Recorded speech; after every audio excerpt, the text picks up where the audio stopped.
I'm actually writing an article on Mahabharata now.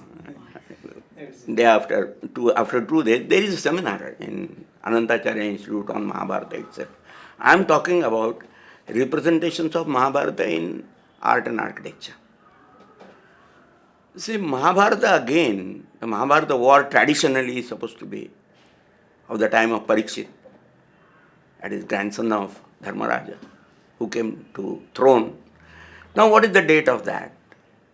We have, at least in 5th century, we are very clear that it was before something like 3,600 years.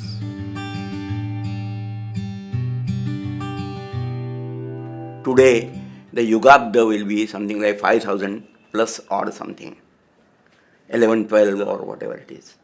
So, traditionally we accept that it is at least 3,500 years old. It is not a coincidence that this is the beginning of the mature, you can say early Harappan stage. Mature Harappan comes by 2800 BC. But we cannot say it for certain. Though Yudhishthira is placed that way, we cannot fit into the archaeological, you can say, chronology or record the place of Yudhishthira. Let us not do that.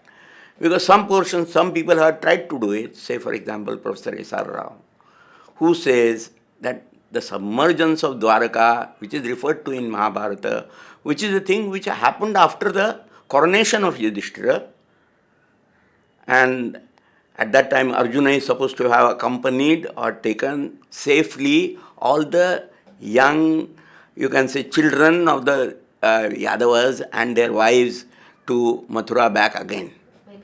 So this is the way it has been done.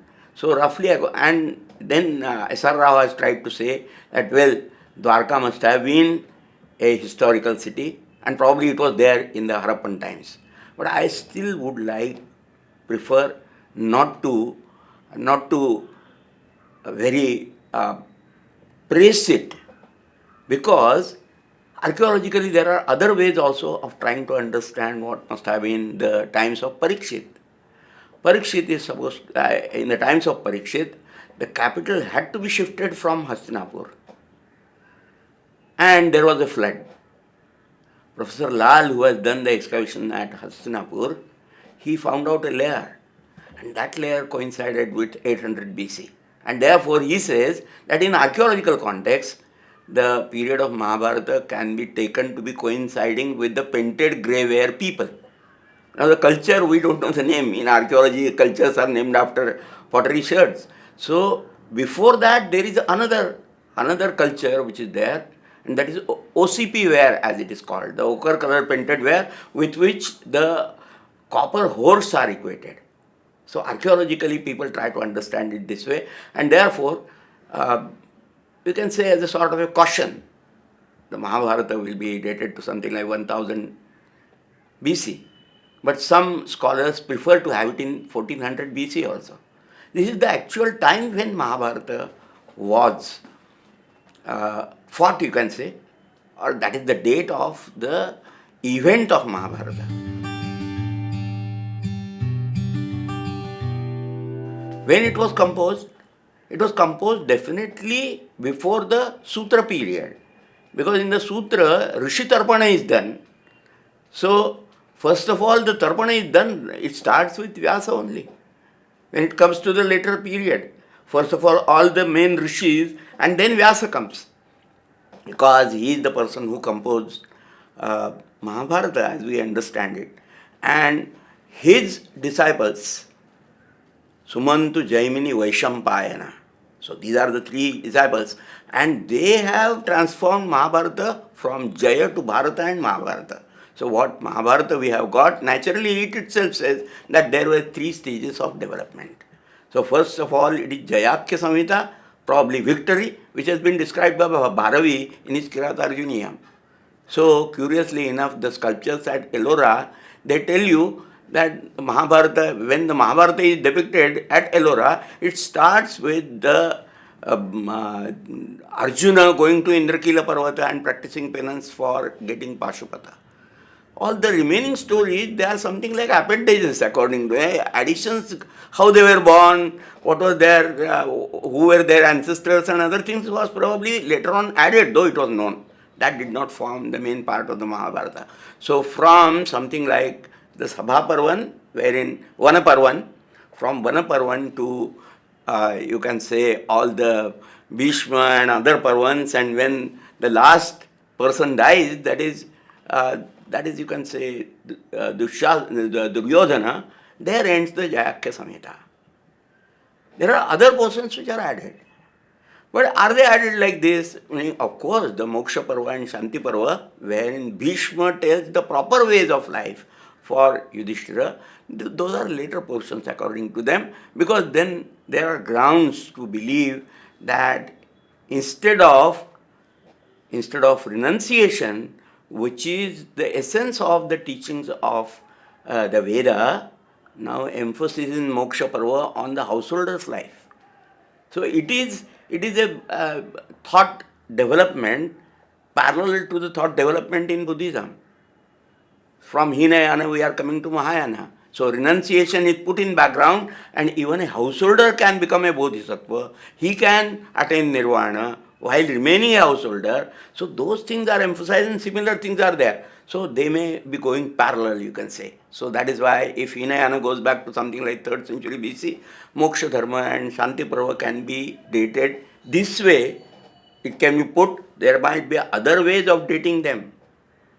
Different parameters are there for dating, but this is parallel, that is why I say it might be later things. So this way, some of these Swargarohana Parva also, and naturally an appendix. Harivamsha is another appendix. It is called Khila Parva, and it is dated by some scholars to something like 5th century AD. So right from, if the composition of Mahabharata is from something like, because Sutra period is again from something like at the end of the Upanishads from 5th to you can say 3rd century BC. Sutra period is there.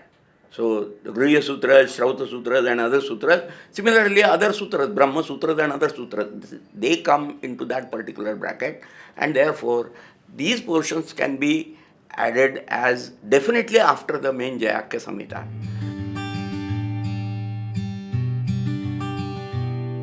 Then we can say that what is Mahabharata then? When you tell a story, for example, many times the first, whenever, even if you write a biography, you will say that my childhood and my education, my household life, and then my later period, and somebody writes your, you can say, the end portion. You die, that is never in your own autobiography, no? Huh? So this is a unilinear type of thing. But in literature also, one may not start it like that. Somebody might start his biography somewhere in the middle. Why he was made to write a particular type of his own biography. So he will not exactly say that I was born on 6 July 1939 or something like that. He will say that this event in my life was important and therefore I will start with that. And then explain my childhood and later period. So this is somewhat what it can be called a literary style, as in literature. Mythic way of thinking is very much similar to that.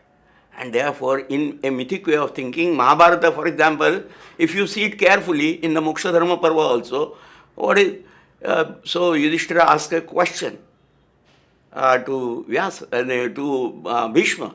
Then Bhishma tells, well, this was the topic which was opened by somebody to Vyasa, and Vyasa explained it this way.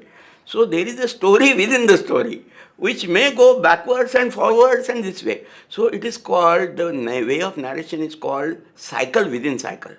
So there is, so cyclic way of telling. It never ends in a way. And this helps in a way to say, for example, you ask me some question or something like that. So then I make a digression from the main topic and explain it, no? So similarly, so itihasas and akhyanas, they are told like that. So sub-stories will come to explain the same point. So this is an unending type of thing. So this way so many accretions might have been there because of the nature of the subject. Say, for example, when Yudhishthira is lamenting about the deaths which had occurred, and especially the deaths of his own elderly, you can say, relatives like Bhishma, Drona, Krupa, and others, it is Shodasha Raja Charitam which has been told. Right? Yudhishthira, don't weep and lament like this. Even great kings of the past, they had to suffer. So Rama's story comes within that. Now, historically speaking, personally, if you ask me, probably Rama's story is later than Mahabharata's story. I am not talking about Rama Akhyana. But then, he is projected as an earlier king. The ideas about Kruta Yuga and so many other things are told. So from the point of view of telling the story's effectiveness, all these Yuga and Mahayugas have been utilized. Because one of the main themes of Mahabharata, as Iravati Karve emphasized this, it is Yuganta. It specifically says that the olden days are gone. This is how it has been told in the Yamayami Sukta of Rigveda also. That Agata Gachan Uttara Yugani, there are new days which are going to come up. In the olden days, a brother used to marry his own, you can say, sister who was born with him. That is why he is called Yama and his sister is called Yami. They are born together. That was the ancient practice. Now it is gone. So Mahabharata comes at a stage when the old practices which are told as Dharma, they have become obsolete and therefore new dharmic practices have been told. And therefore to emphasize this particular ethical point of view, naturally so many stories have been not deliberately added. They have come, I would say, automatically within it, as though Vyasa or his Shishyas are inspired to tell those stories. And this way Mahabharata has grown. So from Jaya, it is Bharata, because it was the story of the Bharata race. So that is why the Sabha Parva or the previous Parva, they will come, the origin of the Bharata Kula and Kaurava Kula and Pandava Kula. Mahabharata is all that and plus so many things. This ethical point of view is very important because Mahabharata, there are so many ideals which have been put forth and crushed. The best ideal is Krishna. He says to Arjuna that, well, you should not hesitate at this particular point. You kill Karna first of all because he represents adharma. So don't give an excuse to him to fight with him and let not adharma prevail over dharma. And therefore dharma is to kill adharma. So this is a new doctrine which has been emphatically told and that has been told through so many stories. The dharma has been explained through so many stories which have come at different places. Whether it is the Satyavan Savitri Katha or whether it is the Moksha Dharma Parva Katha, so Mrukundu Katha and so many other Kathas and the Pancharatra Agama and so many other things.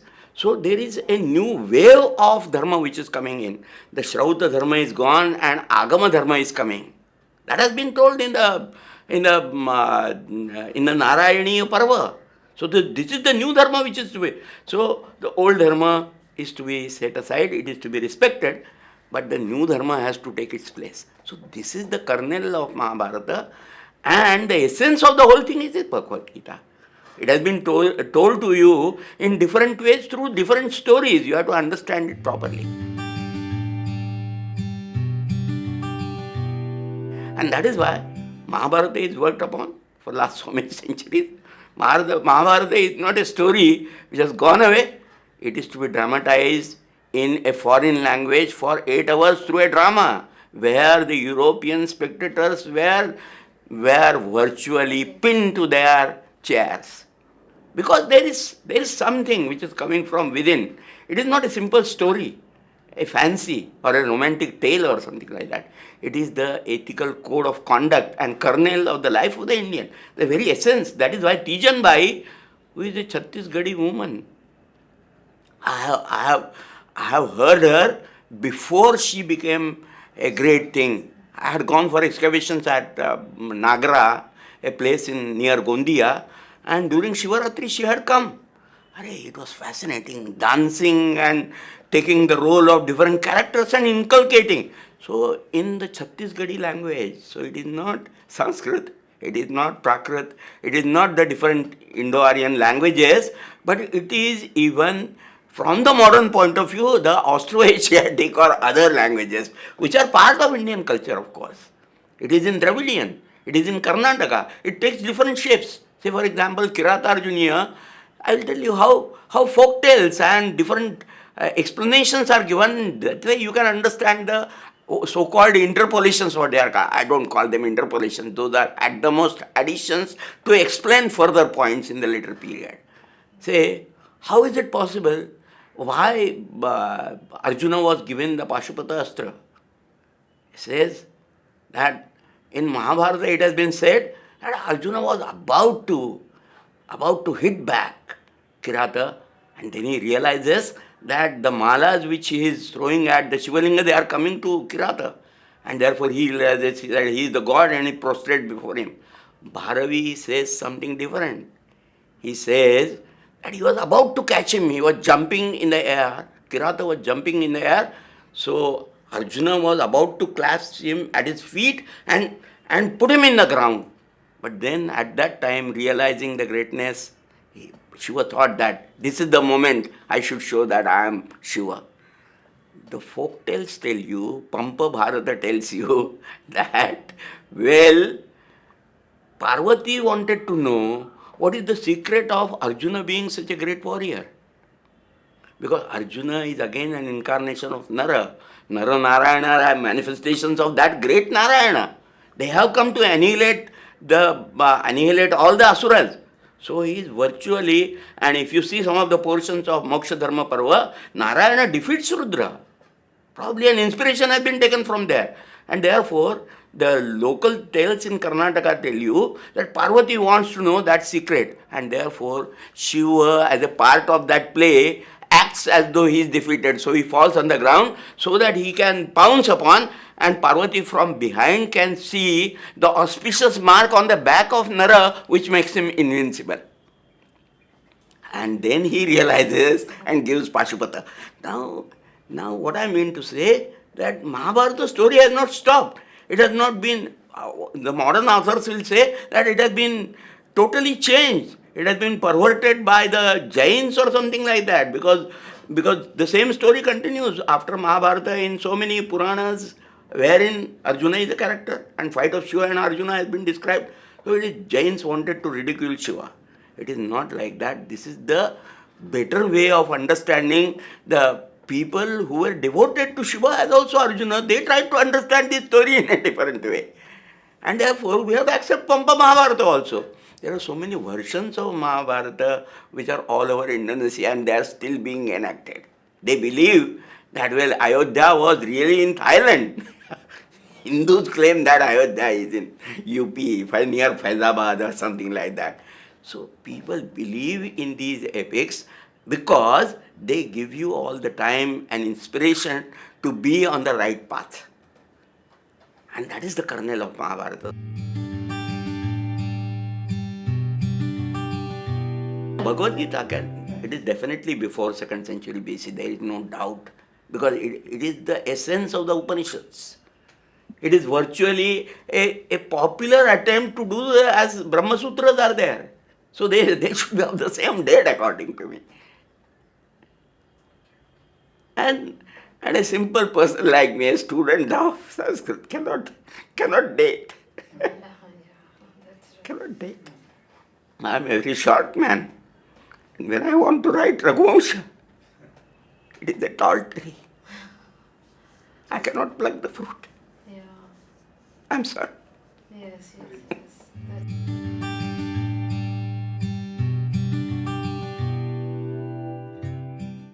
For our traditional understanding, the center of Bharata Kshetra was Aichhatra.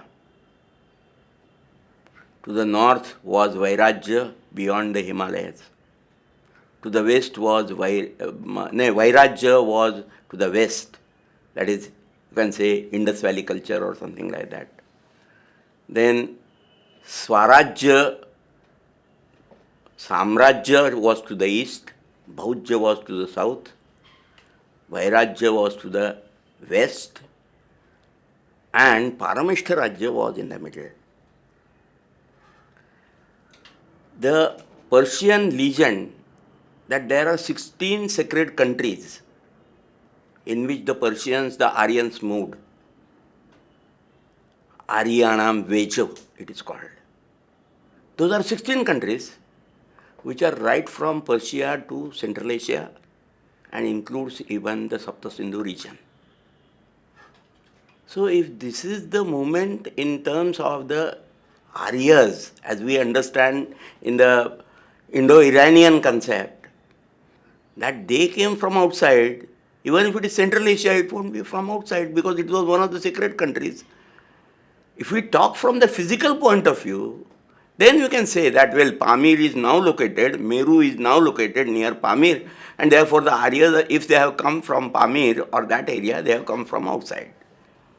Modern understanding, as it says, that Indo-European people occupied the Sapta Sindhu and the western region up to Iran. There is Indo-Tibetan group which from Central Asia to Gangetic Plain along the foothills of the Himalayas they occupied. And the Dravidians and the Austroasiatic people occupied the south. So from that point of view, we need not talk about Aryans coming from outside. And therefore, this is irrelevant from my point of view. The other part of the question, if you repeat, I can explain.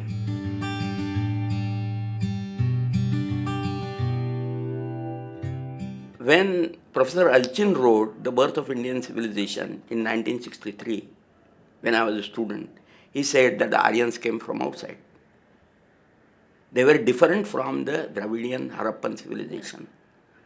In Rise of Indian Civilization, which he wrote before some 5 or 6 years, he says that the Indo-Aryans were part of the Harappan civilization peacefully in the later Harappan period, 1800 BC. He prefers to date the Veda to 1800 BC. And he gives archaeological evidence for that.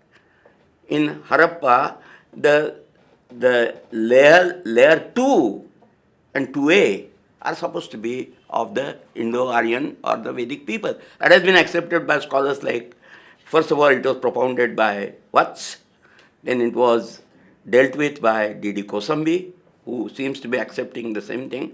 Professor Dhawikar says the same thing. Alchin also says that they were part of the Indus Valley civilization. You cannot call it Indus Valley because we call civilizations by the first place where they have been discovered, so Harappan. So they were part of the Harappan civilization.